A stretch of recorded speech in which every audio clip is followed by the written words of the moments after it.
সুপ্রিয় দর্শক, আজকে আমাদের মাঝে উপস্থিত রয়েছেন সঙ্গীত শিল্পী তানজিন মিথিলা। শুভ সকাল, কেমন আছেন? শুভ সকাল, অনেক ভালো আছি। আপনি কেমন আছেন? আমি বেশ ভালো আছি, ধন্যবাদ আপনাকে। আপু, গানের সাথে আপনার জার্নিটা শুরু হয়েছিল কিভাবে? গানের সাথে জার্নিটা তো একদম ছোটবেলা থেকেই গান গাইতাম শখ করে। তো এই আস্তে আস্তে শুরু হয়েছে, পড়াশোনার পাশাপাশি গান একটা পার্ট ছিল। গানের তালিম নেওয়া হয়েছিল কোথায়? গানের তালিমটা শুরু হয়েছিল একদম আমার নেত্রকোনাতে, আমার হোম টাউন। তো ওখান থেকেই শুরু হয়েছিল। আমার প্রথম হাতেখড়ি ছিল আমার একটা আঙ্কেল, আমার বাবার ফ্রেন্ড। এরপরে শুরু হয়েছে আমার দিদিমণি অনিতা ম্যাম, ওনার কাছে সারগাম দিয়ে শুরু। দেন এই তো আস্তে আস্তে তারপর আরও শিখলাম। আচ্ছা, গানের সাথে আসার পরে এখন কি মনে হয়, আত্মতৃপ্তির জায়গাটা কতটুকু পেয়েছেন, বা এই ডিসিশনটা আপনার জীবনে কতটুকু সঠিক ছিল? গানের ডিসিশন বলতে এটা তো আসলে ভালো লাগা, ভালোবাসার জায়গা থেকে করা। সো ভালো মন্দ মিলিয়েই পথ চলা। তারপরেও মনে হয় যে না, দিন শেষে গানের সাথে আছি, গানটাকে ভালোবেসে, এটাই আসলে স্যাটিসফ্যাকশন। আচ্ছা, আমরা আরও আলোচনা করব, তার আগে আপনার কণ্ঠে একটি গান শুনে নিতে চাই। কোন গানটি শোনাবেন আমাদের? আমি মিতালি মুখার্জি ম্যামের একটা গান গাওয়ার চেষ্টা করছি। জি। জানি না কি কে নিয়ে গেছো তুমি হারানো দিনের মতো, হারিয়ে গেছো তুমি ফেরারি সুখের মতো, পালিয়ে গেছো তুমি। জানি না কে কে নিয়ে গেছো তুমি। চমৎকার, ধন্যবাদ আপনাকে। গানের চর্চা কতটুকু করা হয়? গানের চর্চা আগের থেকে একটু ফাঁকিবাজি তো অবশ্যই চলে, বাট ইদানিং ভাবছি যে না, আবার সিরিয়াসলি চর্চাটা করা শুরু করতে হবে।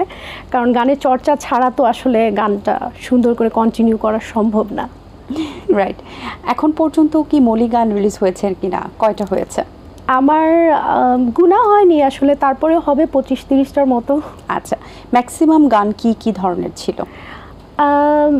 ম্যাক্সিমাম গান ছিল আধুনিক জনরার, কিছু ছিল মিক্স, ছিল ফোক প্যাটার্নের, কিছু ছিল, সব কিছু মিলিয়ে করা হয়েছে। আচ্ছা, এখন তো music video trend, music video ছাড়া গান এখন কেউ দেখতেও চান না, শুনতেও চান না। একদমই তাই। সেই জায়গা থেকে কেমন যাচ্ছে মিউজিক ভিডিওর সাথে গান করার কাজগুলো, এবং এখন রিসেন্টলি আর কি কাজ হয়েছে, এবং আমরা আগামীতে আর কি কি কাজ পেতে চলেছে?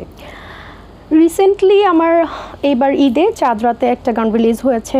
এর কিছুদিন আগেও আমার একটা গান রিলিজ হয়েছে। কাজ তো হচ্ছে, আর সামনেও কিছু গান, সুন্দর সুন্দর কিছু গান আমার দর্শকদের জন্য আসবে ইনশাল্লাহ। আচ্ছা, দর্শকদের সামনে কিন্তু সবসময় সঙ্গীত শিল্পীদের আরও অনেক ধরনের ইচ্ছা থাকে, যেমন একটু ব্যতিক্রমভাবে উপস্থাপন করা, বা দর্শকদেরকে যেভাবে দর্শকরা চান সে ধরনের গান উপহার দেওয়া। সো আপনার কাছে কি মনে হয়, দর্শকরা আপনার কাছে কোন ধরনের গান বেশি আসলে পেতে ইচ্ছে করেন? আমার দর্শকরা যারা আছেন তারা সবাই জানেন আমি একটু সেমি ক্লাসিক্যাল বা আধুনিক গান করি। তো আমার দর্শকরা আমাকে ভালোবাসেন। আমার মনে হয় যে আমি যেই টাইপের একটু এক্সপেরিমেন্ট করেও যদি কিছু দেই, তাহলেও তারা সেটা শোনেন। একটা শিল্পীর জন্য আসলে কোয়ান্টিটি বেশি ইম্পর্টেন্ট নাকি কোয়ালিটি, আপনার কাছে কি মনে হয়? Definitely quality. ওয়াই? কারণ সেটা শুধু শিল্পী বা শিল্প নয়, আপনি যে কোনো কাজের ক্ষেত্রেই যদি ধরেন, তাহলে অবশ্যই কোয়ালিটিটাকে প্রায়োরিটি না দিলে কোনো কাজ আসলে প্রোডাক্টিভ কিছু হবে না আসলে। সো এখন তো সবাই একটু ভাইরাল ট্রেন্ডের দিকেও যাচ্ছেন, এবং ট্রেন্ডি ওয়েতে, একটা ট্রেন্ডে না থাকলে আসলে তাকে শিল্পী মানুষ খুব কমই মনে করেন যে ট্রেন্ডে কেন নেই, বা হয়তো বা দর্শকদের। এবং আমাদের এখন খুব ভালো একটি বিষয় যে এখন কিন্তু নতুন নতুন শিল্পী তৈরি হচ্ছেন, সবাই কিন্তু সবার জায়গা থেকে সর্বোচ্চ তার সাথে কাজ করছেন এবং সর্বোচ্চ দেওয়ার চেষ্টা করছেন দর্শকদের। একটু কম্পিটিশন, একটু হাড্ডাহাড্ডি লড়াই আছে দর্শকদের মনে জায়গায় গেঁথে যাওয়ার জন্য, সেটা একটা ব্যাপার। কিন্তু তার পাশাপাশি এই যে ট্রেন্ডি ওয়ে, ভাইরাল ওয়ে, সবাই কিন্তু চান নিজের জায়গাটা আর একটু পাকাপোক্ত করতে, এবং ভাইরালের জায়গা থেকেই কিন্তু ফেমাসিটিটা বাড়ে, পরবর্তীতে হেল্প করে। এই জায়গা থেকে আপনার কাছে কি মনে হয়, আপনি ভাইরাল হতে চান কি না? আমার কাছে এখানে বিষয়টা কাজ করে আপু, আমরা যখন থেকে গান স্টার্ট করেছি, ইটস বিন 10-12 বছর হয়ে গিয়েছে। তো তখন এই ব্যাপারটা একটু কম ছিল, ভাইরাল হতে হবে বা ভাইরাল দিয়েই আসলে সঙ্গীতটাকে বিচার করা, আমার কাছে এটা মনে হয় না। আমার কাছে এই যে একটু আগে বললাম যে প্রোডাক্টিভ কিছু কাজ যদি করা যায়, তাহলে এটা দেখেন ভাইরাল হয়ে যেসব গান আসছে সেসব তো মানে স্টেবল না, আসছে আমরা শুনছি, আবার একটা জোয়ারের মতো এটা ভেসে যাচ্ছে, আরও নতুন গান আসছে, ওগুলো আমরা শুনছি। তা আমার কাছে মনে হয় ভাইরাল ট্রেন্ড থেকে বের হয়ে আমাদের ভালো কিছু কাজ করা মানে উচিত, যেগুলো আসলে আমাদের পরবর্তীতে এটা মানে একজন শিল্পীকে মানুষ মনে রাখবে। গল্পের এই মুহূর্তে আমরা আরেকটি গান শুনে নিতে চাই, আপনার কণ্ঠে কোন গানটি শুনছি এবার?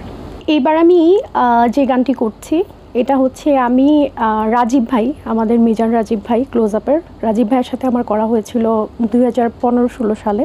ওই গানটা একটু গিয়ে শোনাই।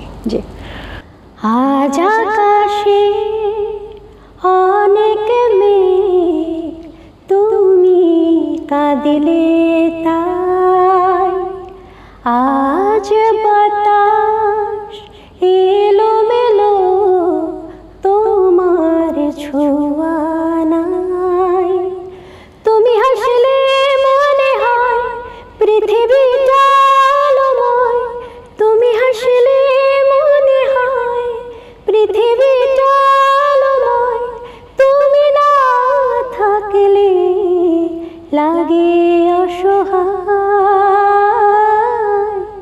আজ আকাশে অনেক মেঘ, তুমি কাঁদিলে তাই, আজ বাতাস এলোমেলো, তোমার ছোঁয়া নাই।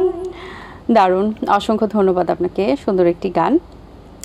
গানের সাথে পথ চলার জার্নিটা আপনার এখন যাচ্ছে, আপনি নতুন প্রজন্মদের মধ্যে কাজ করছেন, সো আপনার কাছে সবচেয়ে পছন্দের শিল্পীকে? আমার কাছে সবচেয়ে পছন্দের শিল্পী অনেক আছে, মানে আমি অনেক গান শুনতে পছন্দ করি। সো আমার কাছে বাংলাদেশ থেকে যদি বলি তাহলে ওয়ান অ্যান্ড অনলি আমাদের রুনা লায়লা ম্যাম, আমাদের সাবিনা ইয়াসমিন ম্যাম, সামিনা চৌধুরী ম্যাম, আর ওপার বাংলা থেকেও আমার সুমিতা ম্যামকে অনেক ভালো লাগে, শ্রেয়া ঘোষাল আছে, ভালো লাগে, অনেক সিঙ্গার্স আর পছন্দ। নতুন প্রজন্মে যারা কাজ করছে তাদের মধ্যে? নতুন প্রজন্মের মধ্যে আসলে আমার গান শোনা হয়, মোটামুটি অনেকের গানই ভালো লাগে। এখন থেকে আগামী 10-15 বছর পর নিজেকে কোন জায়গায় দেখতে চাইবেন? এখন থেকে 10-15 বছর পরও গানের সাথেই দেখতে চাই নিজেকে, কাজ করে যেতে চাই। আসলে জানি না যে 10-15 বছর পরে আমাদের মিউজিক ইন্ডাস্ট্রির অবস্থা কেমন থাকবে বা কেমন হবে, কিন্তু আমি চাই যে এরকম কাজ করে যাব ধীর গতিতে আমার নিজের মতো করে। আচ্ছা, কি মনে হয় মিউজিক ইন্ডাস্ট্রির অবস্থা বর্তমানে কেমন?